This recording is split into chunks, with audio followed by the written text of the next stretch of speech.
सुरभि जो थी तो पतली, पर खाने में उसका कोई रिकॉर्ड नहीं तोड़ पाता था। सुरभि को सब कुछ खाना अच्छा लगता था, लेकिन अगर मैगी की बात की जाए तो सुरभि खाने को छोड़कर मैगी पर टूट पड़ती। जी हाँ, सुरभि भले ही दिखने में पतली थी, पर वो सबसे ज्यादा खाया करती थी तो मैगी। उसे खाना खाने का बिल्कुल भी शौक नहीं था, बल्कि सुरभि को मैगी बनाना काफी अच्छा लगता था। ऐसे ही एक दिन सुरभि अपने कमरे में लेटी हुई फोन चला रही थी। तभी उसके फोन में मैगी का ऐड आता है। मैगी को देखकर सुरभि के मुंह में पानी आ जाता है और वो उस मैगी को देखकर खुद से कहती है, ये मैगी देखने में कितनी अच्छी लग रही है। मेरा मन भी अब मैगी खाने का कर रहा है। पर माँ आ गई और उन्होंने मुझे मैगी बनाते देख लिया तो वो फिर मुझ पर भड़केंगी। क्या करूँ सुरभि, कुछ तो सोच। हाँ, आइडिया। क्यों ना मैं मैगी ना सिर्फ अपने लिए बल्कि माँ के लिए भी बना लूं। और इस बार मैं 2 मिनट वाली मैगी नहीं बनाऊंगी, बल्कि देर से पकने वाली मैगी बनाऊंगी। सुरभि खुद से बातें करने के बाद रसोई में जाती है और मैगी के पैकेट्स खोलकर मैगी बनाना शुरू करती है। वो मैगी बना ही रही थी कि तभी उसकी माँ उसके पास आती है और उसे मैगी बनाते देखकर कहती है, इसका मतलब तू नहीं सुधरेगी, है ना? माँ, मैं बिगड़ी ही कहाँ हूँ जो अब सुधरूंगी। वैसे ये बताओ, आप आते ही मुझ पर चिल्ला क्यों रही हो? मुझे चिल्लाने की भी वजह ढूंढनी पड़ेगी। सच में ये कारनामे जो तू कर रही है, उसके बाद भी तू मुझे बोल रही है कि मैं तुझ पर क्यों चिल्ला रही हूँ। ओफो माँ, आप पहले हाथ मुंह धो लो और आराम से बैठ जाओ। मैं आपके लिए गर्मा गर्म मैगी लेकर आती हूँ। गर्मा गर्म मैगी खाने के बाद आपका दिमाग ठंडा हो जाएगा। दिमाग ठंडा हो जाएगा? अरे बस भी कर, तूने तो मेरी नाक में दम करके रख दिया है। घर में इतना सारा खाना रखा है, पर तुझे वो नहीं दिखाई दे रहा होगा। और तुझे वो दिखाई भी क्यों देगा? आखिर तेरी मैगी के सामने खाने में क्या ही टेस्ट है। क्यों, सही कहा ना? माँ, आप भी ना छोटी छोटी बातों पर घर को सर पर चढ़ा लेती हो। हाँ, तुझे अभी खाने की कदर पता नहीं चलेगी, पर जब पता चलेगी ना तो कहीं ऐसा ना हो कि बहुत देर हो जाए। माँ, कुछ बर्बाद नहीं होगा और मुझे खाने की भी कदर पता है, इसलिए आपकी बेटी घर का खाना बर्बाद नहीं होने देगी। एक बार आप मैगी खाओगी ना तो आपको पता चल जाएगा कि मैं आपसे ये बात क्यों बोलती हूँ। चलो अब चिल करो। सुरभि अपनी बातें पूरी करके वहाँ से चली जाती है। थोड़ी देर बाद सुरभि अपनी माँ के सामने मैगी लेकर आती है। मैगी की खुशबू सूंघकर सुनीता के मुंह में पानी तो आ जाता है, पर अब भी वो अपना गुस्सा जाहिर करती है।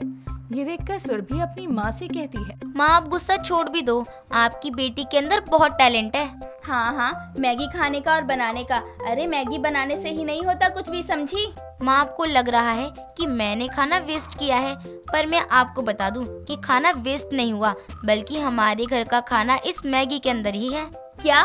हाँ माँ, जो सब्जी बची हुई थी ना, वो सब्जी मैंने इस मैगी में मिला दिया और ये मैगी बना दी, क्योंकि 2 मिनट वाली मैगी खा खा कर मेरा तो मन भर गया था। बस इसीलिए मैंने ये अलग तरीके की मैगी बनाई है। एक बार खा कर तो देखो। हाँ, खा रही हूँ। अरे वाह, ये मैगी तो सच में बहुत टेस्टी है। कहाँ से सीखी तूने ये मैगी बनाना? माँ, आपकी कैसे भूल रही हो कि आपकी बेटी को मैगी ना सिर्फ खाना बल्कि बनाना भी पसंद है। आपकी बेटी को 50 तरह की मैगी बनानी आती है।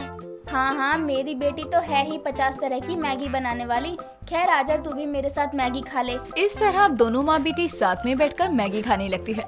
ऐसे ही समय गुजरता है। समय के साथ सुरभि की मैगी बनाने की आदत बढ़ती जाती है। ऐसे ही एक दिन सुनीता की सहेली सुनीता के घर आती है। यार सुनीता, सच में तुझसे मिलकर बहुत अच्छा लग रहा है। आज ऐसा एहसास हो रहा है जैसे हम दोबारा अपने स्कूल के दिनों को ही जी रहे हैं। हाँ यार, ये तो तूने बिल्कुल सही कहा। वैसे सुनीता, तेरी बेटी कहीं नजर नहीं आ रही है, कहाँ है वो? यही कहीं होगी, अपने फोन में लगी हुई। वो दोनों आपस में बातें कर ही रहे थे। तभी सुरभि अपने हाथों में एक ट्रे लिए आंटी के सामने आती है और वो ट्रे उनके सामने रखकर उनसे कहती है, माँ, मैं फोन में नहीं लगी थी, बल्कि मैं आंटी जी के लिए तरह तरह की मैगी बना रही थी। क्या बेटा, भला मैगी अलग अलग तरह की कैसी हो सकती है? सारी मैगी तो एक जैसी होती है। आंटी जी, भले ही सारी मैगी एक जैसी होती है, पर ये मैगी एक जैसी नहीं है। आप मेरी बनाई हुई हर चीज पर शक कर सकती हैं, पर मैगी पर नहीं। मेरी मैगी का रंग रूप देखो कितना प्यारा है। ये कोला मैगी, ये है चीज मैगी, ये है कॉर्न मैगी, और आपको इसी तरह से और भी बहुत मैगी मिलेंगी। अरे बस भी कर, एक सांस में बोली जा रही है। मैं भी मैगी खा लेती हूँ, देखूँ तो जरा इसमें क्या अलग स्वाद है।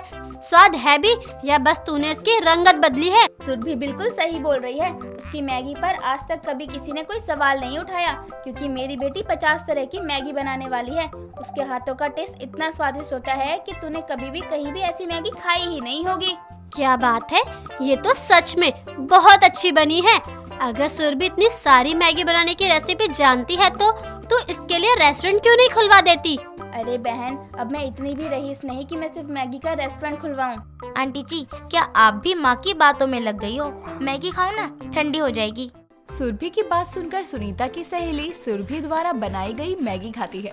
अब जैसे ही वो मैगी खाती है, उसके चेहरे पर एक मुस्कान आ जाती है, जिसके बाद वो उन मैगी को बड़े चाव से खाते हुए सुरभि से कहती है, सुरभि बेटा, सच में तेरे हाथों में जादू है, जादू। क्या लाजवाब मैगी बनाई है, और सही कहा था तूने। तेरे हाथों की ये 50 अलग अलग तरह की मैगी सच में बहुत टेस्टी है, मानना पड़ेगा। सुनीता, तू मान चाहे मत मान, तुझे बेटी के रूप में एक शेफ मिली है। इसी बात का तो दुख है, क्योंकि ये मुझे हर वक्त तरह तरह की मैगी बनाकर खिलाती रहती है। अरे ये तो बहुत अच्छी बात है, भगवान ऐसी बेटी सभी को दे। हे भगवान, समय ज्यादा हो गया, अब मुझे घर चलना चाहिए। अच्छा सुनीता, मैं चलती हूँ। हाँ हाँ, दोबारा आना।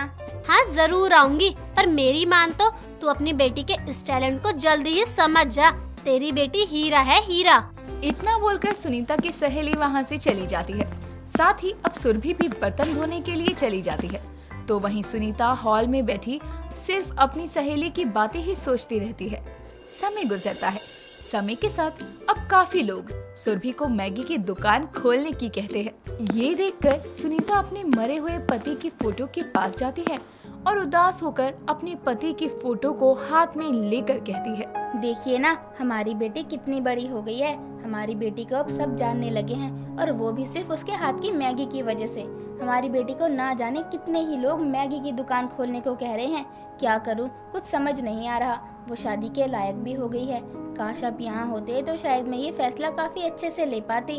वो खुद से बातें कर ही रही थी कि तभी ये सब सुनते हुए सुरभि वहाँ आती है और अपनी माँ को समझाते हुए कहती है, माँ, आपको जो ठीक लगे आप वो करो। हाँ, मैं मैगी अच्छी बना लेती हूँ, पर अगर आपको अच्छा लग रहा है कि आपको मेरी शादी कर देनी चाहिए, तो मैं आपके फैसले के बीच में नहीं आऊंगी। पर बेटा, तू क्या चाहती है?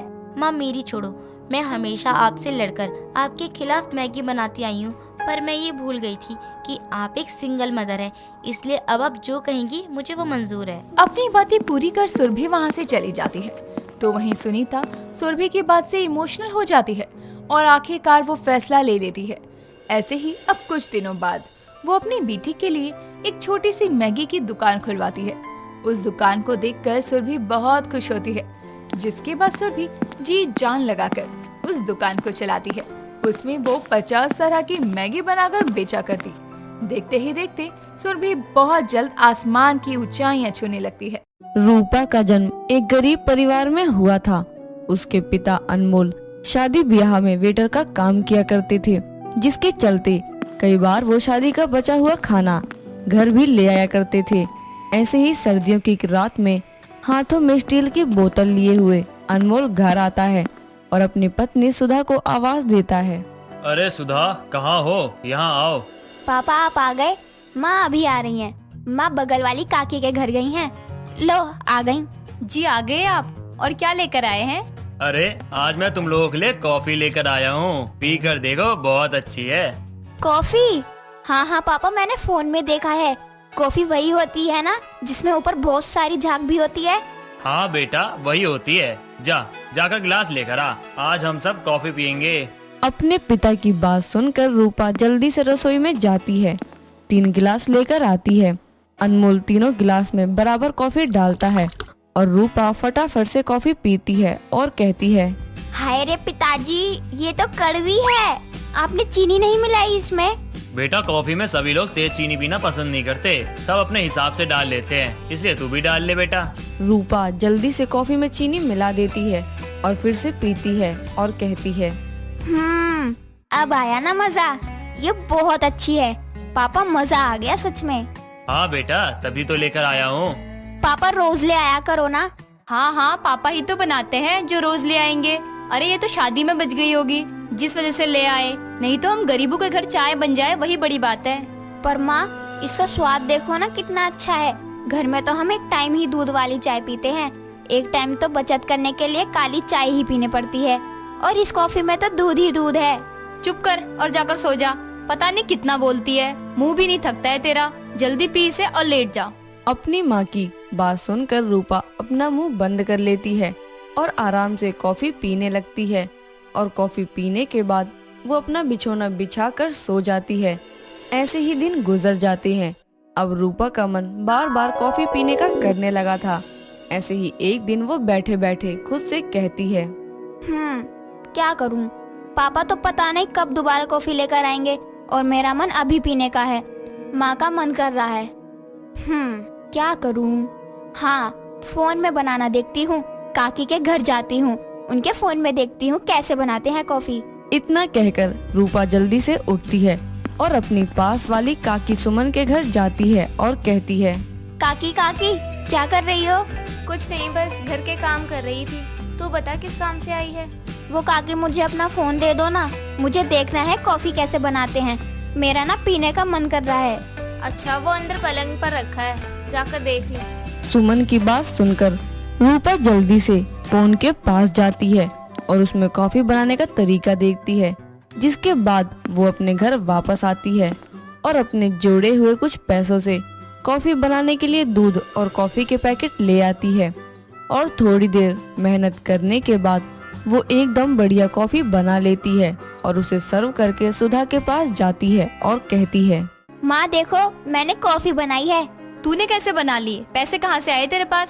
माँ, जो पापा पैसे मुझे देते हैं वही जोड़े हैं मैंने, और इसको बनाने की विधि मैंने काकी के फोन से देखी है, वही से सीख कर बनाई है। आप भी पीकर बताओ ना कैसी बनी है। ठीक है, रुक जा, पीती हूँ। इतना कहकर सुधा रूपा के हाथ की बनी हुई कॉफी पीती है और कहती है, अरे वाह रूपा, तूने तो एकदम बढ़िया कॉफी बनाई है, मजा आ गया पीकर।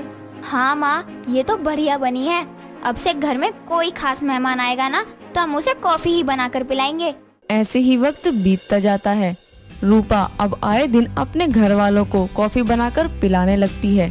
साथ ही अपनी काकी के फोन की मदद से वो कई तरीके की कॉफी बनाना सीख जाती है। आसपास के लोग भी अपने घर पर होने वाले छोटे मोटे फंक्शन में रूपा को बुलाकर उससे कॉफी बनवाया करते थे।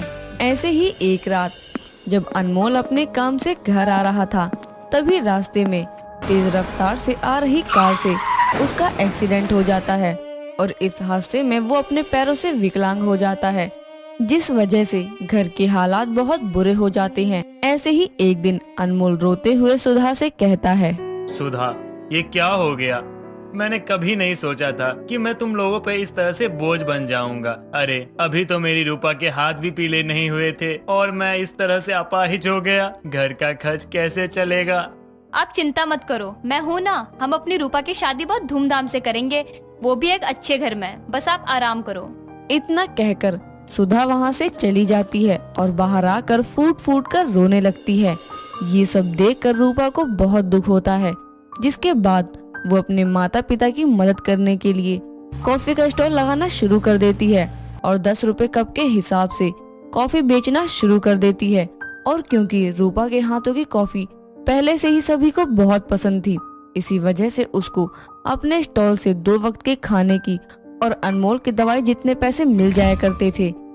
अपनी बेटी की मेहनत देखकर सुधा बोलती है, लाडो, कहाँ हमें तुझे सुख चैन की जिंदगी देनी चाहिए, कहाँ तो हमारी अन्नपूर्णा बन गई है। ये गरीब कॉफी वाली बहुत प्यारी बेटी है। माँ, क्या आप भी? अरे आप तो मेरे माता पिता हैं, आपने मुझे बड़ा किया है, इस लायक बनाया कि मैं कुछ कर सकूं। और अगर पापा उस रात कॉफी न लाते तो कभी मेरे दिल में कॉफी पीने या बनाने का विचार ना आता। और हाँ, जब तक मैं हूँ आपको किसी तरह की चिंता करने की कोई जरूरत नहीं है। ऐसे ही वक्त गुजर जाता है और एक दिन बहुत बारिश हो रही होती है। रूपा के स्टॉल के बाहर एक गाड़ी आकर खड़ी हो जाती है और उसमें से विवान नाम का एक सुंदर सा लड़का बाहर आता है और रूपा के स्टॉल का नाम पढ़ते हुए बोलता है, गरीब कॉफी वाली, वाह, बड़ा ही यूनिक नाम है। कॉफी भी यूनिक है क्या? जी, ये तो आप पीकर ही मालूम कर लीजिए। 1 कप कॉफी दे दो। रूपा विवान को जल्दी से 1 कप गर्म गर्म कॉफी देती है। कॉफी का एक घूंट भरते ही विवान का दिल खुश हो जाता है और वो कहता है, सच में यकीन नहीं हो रहा है, इसका स्वाद बहुत बहुत बहुत बहुत बहुत ज्यादा अच्छा था। मैंने आज तक इतनी अच्छी कॉफी नहीं पी, वो भी इतने कम दाम में। जी साहब, शुक्रिया।